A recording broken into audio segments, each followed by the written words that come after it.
একটা মানুষ তো দুনিয়াতে আল্লাহ পাক পাঠিয়ে দিয়েছেন তার ইবাদত বন্দেগী করবার জন্য, কিন্তু এই ব্যক্তিটা তো আল্লাহ পাকের ইবাদত বন্দেগী করলো না, মরার পরে তো আর কোনো ইবাদত গ্রহণযোগ্য হবে না।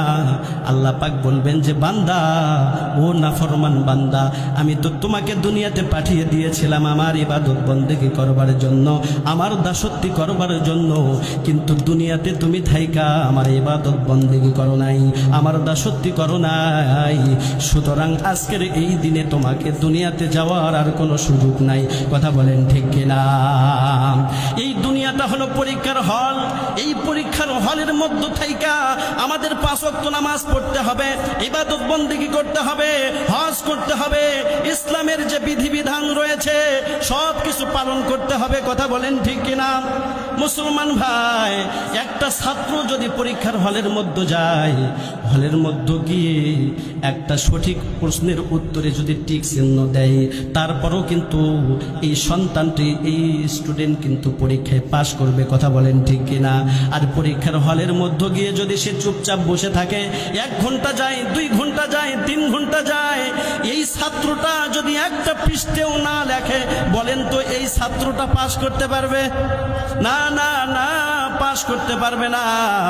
পরীক্ষার হল থেকে বাহির হইয়া এই ছাত্রটা যদি বাড়িতে আইসা হাজার হাজার পৃষ্ঠা লেখে, সঠিক উত্তরে টিক চিহ্ন দেয়, বলেন তো এই ছাত্রটা পাশ করতে পারবে?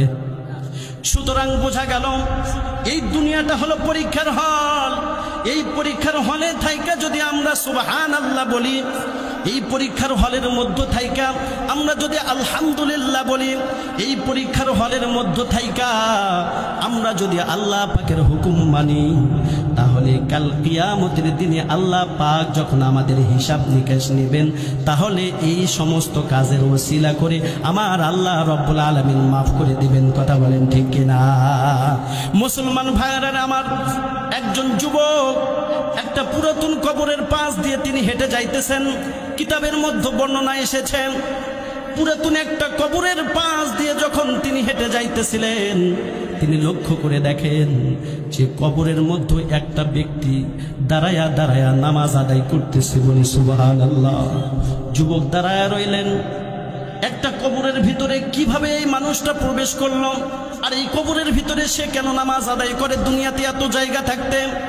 যুবক দাঁড়ায় আছে, ওই যে কবরের মধ্যে যে আল্লাহর ওলি নামাজ আদায় করতেছে, এই ব্যক্তিকে দেখার জন্য সে দাঁড়ায় রয়েছে। যখন আল্লাহ পাকের ওই ওলির নামাজ যখন শেষ হয়ে গেছে, তখন যুবক ডাক দিয়ে বলতেছেন, ও আল্লাহর গোলাম, তুমি এই কবরের ভিতরে কিভাবে আসলা? তখন কবর ভিতর থেকে জবাব আসে, মানুষ যেভাবে এই কবরের মধ্যে আসে সেভাবে আমিও এসেছি। যুবক ডাক দিয়ে বলতেছেন যে মানুষ তো মৃত্যুবরণ করবার পর কবরের মধ্যে আসে, তুমিও কি মৃত্যুবরণ করবার পরে এই কবরে এসেছ? তখন ভিতর থেকে আল্লাহ পাকের ওই ওলি জবাব দেয় যে আমি দুনিয়া ছেড়ে চলে এসেছি, আমি মৃত্যুবরণ করেছি, মৃত্যুবরণ করবার পর এই কবরের মধ্যে আমি আছি। তখন যুবক ডাক দিয়ে বলতেছেন, তুমি যে কবরের মধ্যে আসো, একটা মরা মানুষ, মৃত্যু মানুষ কিভাবে নামাজ আদায় করে? প্রশ্ন আছে না নাই? তখন ভিতর থেকে আল্লাহ পাকের ওই ওলি যুবককে ডাক দিয়ে বলে, যুবক, আমি আল্লাহ পাকের কাছে দুনিয়ার থাকতে আল্লাহ পাকের কাছে দোয়া করেছিলাম। আমি আল্লাহ রব্বুল আলামিনকে বলেছিলাম, ও দুনিয়ার মালিক আল্লাহ, শুনেছি মানুষ যখন মৃত্যুবরণ করবে ওই অন্ধকার কবরে হাজার হাজার বছর ওই অন্ধকার কবরে শুয়ে থাকতে হবে। ও দুনিয়ার মালিক আল্লাহ, দুনিয়ার থাকতে আমি যেরকম 5 ওয়াক্ত নামাজ আদায় করেছি, দুনিয়ার থাকতে যেমন তোমারে আমি ডেকেছি, তোমার জিকির করেছি, আল্লাহ তোমার কাছে চাওয়া, তোমার কাছে পাওয়া, আল্লাহ আমি যখন দুনিয়া ছেড়ে চলে যাব, ওই কবরের মধ্যেও যেন তোমার ইবাদত বন্দেগী করতে পারি, এই কবরের মধ্যেও গিয়ে যেন আমি নামাজ আদায় করতে পারি। বলি সুবহানাল্লাহ। মুসলমান ভাইরা আমার, আল্লাহ পাকের ওই ওলি যুবককে ডাকতে বলে, যুবক, আমি আমি আল্লাহ পাকের কাছে দোয়া করেছিলাম, আমার আল্লাহ পাক আমার দোয়াকে কবুল করেছেন। যুবক এবার ডাক দিয়ে বলতেছেন, ও আল্লাহর ওলি, তুমি এই কবরের মধ্যে কত বছর হলো এমন ভাবে নামাজ আদায় করতেছো?